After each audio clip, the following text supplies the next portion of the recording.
Y acá estamos con Daniel Funes de Rioja. A ver, la pregunta era así, ¿cuánto les sirve o les ayuda a la Unión Industrial y a los empresarios una CGT tan dividida? Si les ayuda, los perjudica. Bueno, en primer lugar lo que debo decir es que corresponde a los trabajadores y no a nosotros decir cómo se tienen que organizar los trabajadores. Hay no solo la Constitución, sino el Convenio 87 de la OIT, el que establece la libertad sindical. Yo soy nacional e internacionalmente, me cabe la responsabilidad de defender ese principio, por ende es a ellos quien decide. Ahora, a partir de ahí la pregunta yo diría que haya una interlocución organizada, que no necesariamente debe ser única, pero tiene que ser organizada, es mucho mejor que haya una anarquía y muchas voces. Incluso nos ha pasado en estos últimos años de que aparecieran algún fenómeno de autoconvocados sindicales. Sí. Y el problema es que cuando hay autoconvocados, uno pregunta qué es lo que quieren y en realidad no representan a nadie, se representan a sí mismos. Entonces pueden ser voces plurales. Es lo que pasa con algunas comisiones internas, ¿no? Exacto. En el diálogo entre producción y trabajo, yo no hablo de capital y trabajo, hablo de producción y trabajo, es bueno saber cuáles son las inquietudes, porque para poder negociar hay que saber lo que el otro quiere.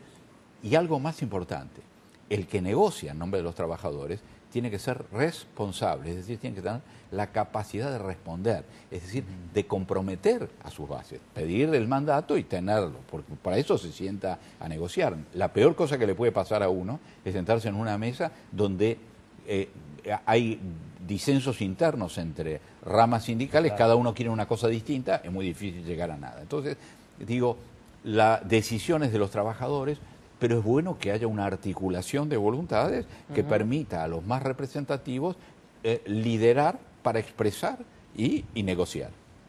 Esto es importante. Yo creo que el fenómeno de, en realidad, 5 nucleamientos sindicales, como hay hoy, 2 CGTs, más la de Barrio Nuevo, más la CTA de Yasque, más la de Michel, es demasiado.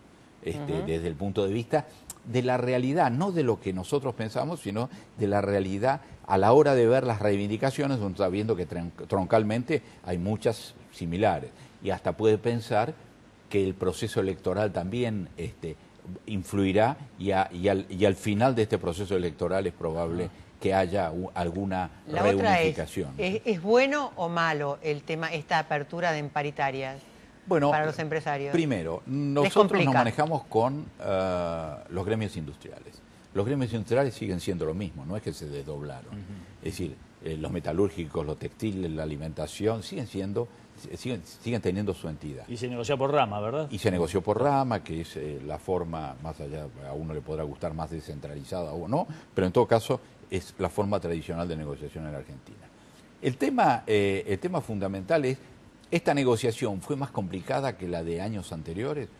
Yo diría que empezó a ser más complicada porque los márgenes, primero de rentabilidad y de costo laboral, desde el punto de vista industrial, hoy están superando costos brasileños, mexicanos y países con los que tenemos que competir o con los que tenemos acuerdos o modelos de integración, así que hay que tener más cuidado. ¿Pero eso es culpa de quién? ¿De los trabajadores, de los empresarios? Me imagino que no necesariamente. Yo no digo, hay una espiralización de expectativas que lleva a los trabajadores, no quieren perder posición y en los últimos años han ganado salario real, es decir, han estado por encima de cualquier índice de inflación. Ahora, esto tiene un límite, tiene que tener una compensación de productividad, porque si no lo que se pierde es competitividad. Y ahí me parece que cualquier negociación es posible siempre y cuando uno tenga en cuenta las necesidades de los trabajadores, la productividad laboral y la competitividad de la actividad en la que estamos todos juntos. Porque si se me caen las exportaciones del producto tal y dejo de tener mercado en el mundo, voy a tener menos horas de trabajo. Y estos son, me parece, las cuestiones que hay momentos que es difícil comprenderlos. Lamentablemente muchas veces esto se comprende cuando hay circunstancias más críticas, que no es bueno, negociar en la crisis no es bueno, es mejor negociar creciendo. Por lo que usted dice, la inflación es la base de todo este problema, básicamente, o esta inflación espiralizada, como usted decía. Esta expectativa inflacionaria y un poco el tema de que los salarios no tienen techo, los salarios tienen esos techos. Ahora, no son techos tangibles, pueden ser distintos de una actividad a otra, dependen de las circunstancias de mercado también, pero hay una realidad en la que hay que enmarcarse. Y me parece que este es un trabajo de diálogo social, de construcción permanente de diálogo social. ¿Cómo era más fácil negociar, con Néstor o con Cristina? A ver, no, yo creo que son dos momentos muy distintos a la luz.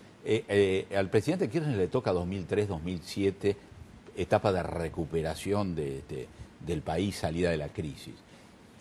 Vuelvo a decir, había que esperar que se ordenara el país y de una situación realmente muy compleja. 2007-2009 fue una etapa de mayor diálogo. 2009 viene la crisis internacional, 2008-2009, que genera un impacto. Para nosotros, por ejemplo, en la alimentación hubo una caída de exportaciones importante el primer año de la crisis, después remontar. Digo que han sido circunstancias diferentes en las cuales hubo una primera etapa del presidente Kirchner donde era entendible que se tomaran determinadas medidas, después hubo una cierta ventana de diálogo y de posibilidad de construir concretamente, y con la presidenta también en la primera etapa, y después con la crisis. Ahí tenemos distintos tiempos y distintos impactos de la crisis internacional y su impacto en la crisis nacional, y ahí probablemente sea más complejo sector por sector. Yo ya creo que ni siquiera uno puede decir la industria, tiene que decir sectores dentro de la industria. Nos queda un minuto, Funes. ¿Qué cabe esperar de aquí en más respecto a la actividad industrial, digo, ¿no? ¿Se estancó el empleo? ¿Se van a perder empleos incluso por esta situación de pérdida de competitividad? Bueno, diría, primer cuestión, desde septiembre-octubre de 2011 hay un achatamiento del empleo, generación de empleo en el sector privado, que tiene un agravante que está viviendo el mundo también, que es el agravante de que entran jóvenes al mercado de trabajo y no tienen oportunidad. Y me parece que para eso, este es un tema que vamos a discutir en las próximas 48 horas en Moscú, okay, en el marco del G20, porque es un problema internacional, pero que también repercute en la Argentina. Desde el punto de vista de expulsión, yo no veo expulsión, en todo caso los que salen hay absorción en el sector formal de la economía. Sí. Cuidado que yo represento sector formal industrial. Ahí digo, no veo un problema inmediato, pero no veo una generación de empleo. Para que haya generación de empleo, tiene que haber evidentemente un ritmo de inversión más fuerte a ese efecto, y expectativas de mercado nacional, en el caso de la alimentación y bebidas, nacional e internacional, porque este año tenemos caída, hasta ahora en el primer cuatrimestre del año, hemos tenido caída en volumen y en valor de exportaciones. Lo que aspiramos a que la segunda parte del año sea mejor. Y en el plano industrial, en la Unión Industrial, las cifras que hemos manejado, estamos preocupados por los costos industriales, los diversos componentes del costo, pero vemos un mejor segundo semestre. La última, de 1 a 10. ¿Cuál es la dependencia de los empresarios del gobierno en la Argentina? Y yo diría que es una dependencia, yo no me animo a decir... De 1 a 10. Y yo diría 7, 8. Bueno, Funes de Rioja, se terminó el tiempo. Muchísimas gracias. Gracias. Nos vemos el próximo lunes. Chau, chau. Hasta luego.